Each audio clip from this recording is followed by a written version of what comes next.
So in Division 2, we actually upgraded the character creator a lot compared to the Division 1, where you could end up being stuck with glasses, for example, for the entirety of your game if you selected it in the beginning. What we did this time around is to make sure that you had a wide variety of functionalities that you could change in your face, in your body type, etc. And also, similarly, in the clothing, the apparel that your character can wear, you can select a few from the get-go, but you can also earn more as you play from the get-go.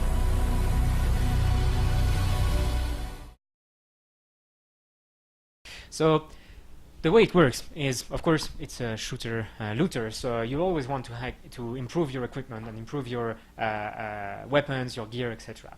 But if you find a certain type of weapon that you really like, what you want to look for is actually what we call blueprints. And there are blueprints that you can drop, that you can gain in the game, that allow you to craft higher grade versions of the same weapon that you really like. So if a weapon handles the way you really like it, then you should make sure to identify it and find what the blueprint to create it in a higher level is.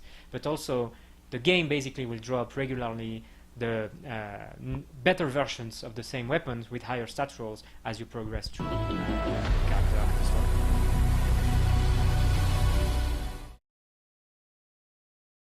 So the dark zone is interesting because it's especially in the Division 2, now that we have 3 dark zones, where before we only had 1. And it's a zone where you actually have a mix of player versus player, but also versus environment. And what we did is actually make sure that all the type of players that enter the dark zone, sometimes they just want to play against other players, sometimes they want to play only against the environment. And we made sure to balance everything out so that everyone could actually enjoy their own experience. Typically, for example, revamping the rogue system. As you know, the rogue system is when you actually start attacking other players, you turn rogue and you can steal their loot. Well, today, you can also gain similar rewards, but without attacking other players, only engaging in stealing crates or that kind of things.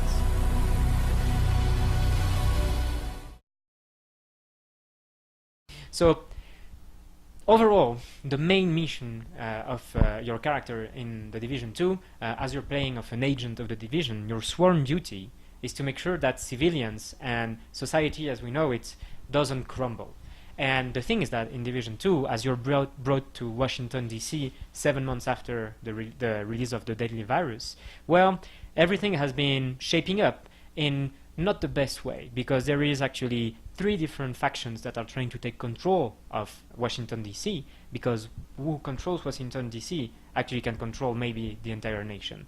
So that's what you're going to do. You're going to have to weaken those factions and make sure that the civilians, well, they strive again and they come up on top.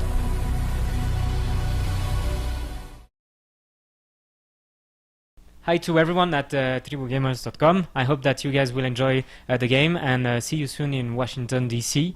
As we take back the city.